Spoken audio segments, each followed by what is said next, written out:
Where are we headed as heads down Facebook users? Where are our students headed?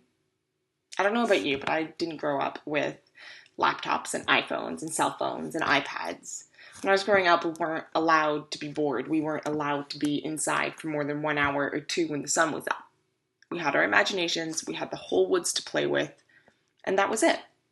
And our play was only as limited as the questions we could ask ourselves. But what about the kids growing up?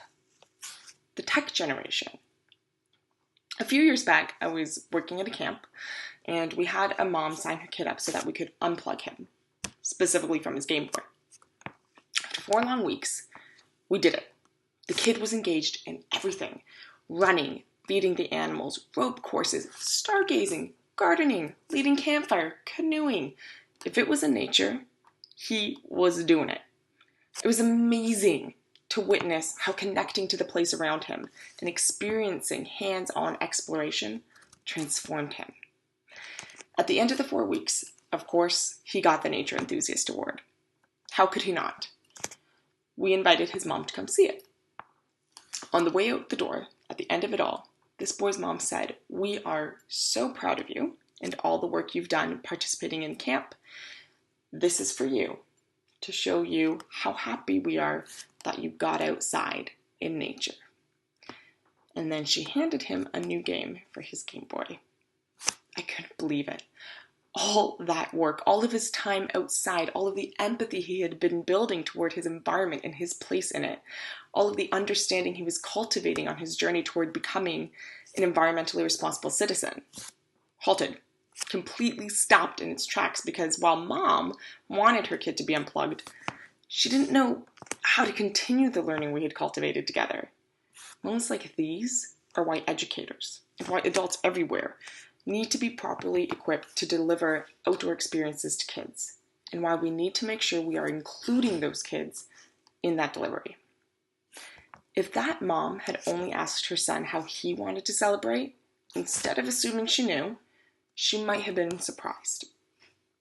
She might have heard him say what he had actually shared the night before at campfire: that he couldn't wait to play with his dog, that he wanted to go biking in the neighborhood with his parents, that he wanted to swim in the community pool, that he wanted to be outside.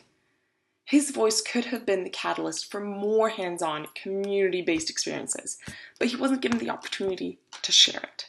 So it's our job, as environmental educators, to try to build space for these experiences and to support our students as they empower themselves to make those choices, and as they become autonomous learners who do want to create change for the world around them. But how do we do that? Well, we know that the 7 strategies presented in Connecting the Dots feed into one another. But I believe that the driver behind it all is inquiry-based learning. Don't get scared. I'm going to break it down for you. At its most basic, inquiry-based learning is about supporting students to find that spark, that aha moment of what they want to learn and how they want to learn it. It's about turning curriculum expectations into big questions, and it's about letting our students ask the questions for themselves. But what does this mean for teachers? Simple, really. We get the opportunity in inquiry-based learning to act as the guide on the side, and definitely not the sage on stage. The best part of inquiry is that when done correctly, we can actually support our students to become more autonomous learners, wherein we gradually release the responsibility of learning from ourselves to them. When we do this, something magical happens. Just like with that kid at camp. Suddenly, our kids care about their learning, but more than that, they will become that catalyst that furthers their own learning. But how does that happen? How come kids suddenly become engaged when they are the ones asking the questions? Rita Pearson, a fantastic educator who is no longer with us, said that kids don't learn from people they don't like. Here's the thing. That is also true when it comes to what kids are learning. So get them to like it. Get them to like it by adopting an inquiry lens. I know, easier said than done. So I'm going to give you 2 examples. And we'll span the spectrum all the way from FDK to grade 6. That way you know inquiry is a pedagogical tool that can be used for environmental education for a wide range of learners. I would even assert for all ages of learners. Let's begin with the kindergarten program. Supporting kindergarten students through inquiry to become more environmentally literate people is actually quite easy. All you need to do, and I'm quoting the kindergarten program now, is help kids observe, explore, and appreciate nature. If we do this, it will become a lifelong habit. So here's a few tips on that. Give kindies extended interactions in the natural world. Let them play outside. Engage kids in activities that help enhance or restore land. Build a butterfly garden. Provide hands-on natural materials that they can explore. I'll talk about that in a sec. Engage them in community connections. Take them on a neighborhood walk. And do this all through inquiry. So, for example, Expectation 1 of the kindergarten program, which can actually be found in the sequencing document, says that students should question for a variety of purposes and in different contexts. Let's go back to that natural material. And let me give you a hint. Kindies question all the time. All the time. It's just your job to bring the right spark. So, for example, you might bring in an old beehive one day and not say anything.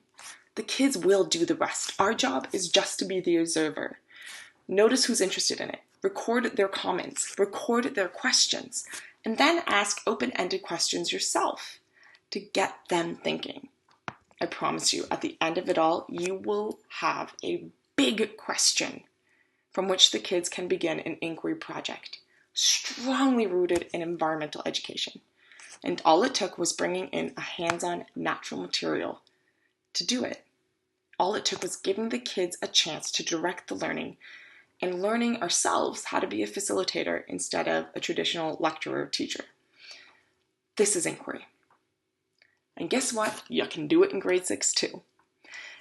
The best part, though, about adopting an inquiry lens for teaching is that by the time grade 6 rolls around, the gradual release of responsibility for learning will have ensured that your students are ready to not only engage in their own big question projects, but that they can base these questions in the curriculum. And they can do it on their own. Don't believe me? Challenge your grade 6s to a curriculum scavenger hunt. What environmental-based inquiry question can they come up with in any strand? Can they come up with something that interests them based on their own reading? Some things you might hear are, how do living things adapt to survive the environment? What can we learn about organisms from pond study? How are living things connected? How can I use drama or dance or any of the other arts to express my connection to the environment or to express the theme of a nature-based book? That last one is also from the sequencing document. Don't be like that mom. Give your kids a chance to surprise you. Above all, never, ever forget that we as educators are the epitome of lifelong learners. It's summer. I'm at a school. It's summer. I'm at school. If we want our students to adopt the walk, we gotta walk it too. This means adopting an inquiry lens when we're reflecting on our own practice as well. It means being teacher researchers who are always asking the big questions about our own pedagogy and practice, about our own environmental knowledge, and who are engaged in learning about and in the environment, and who are reflecting to our students the kind of environmental consciousness that we want them to adopt. I've said it before and I'll say it again. Teaching, especially when it comes to the environment, is a team sport, and all the players must be active participants. We cannot expect our students to be heads-up, environmentally literate, ecological stewards if we're not. We have got to adopt the lens for ourselves in both our professional and personal lives. The same lens that we want them to have.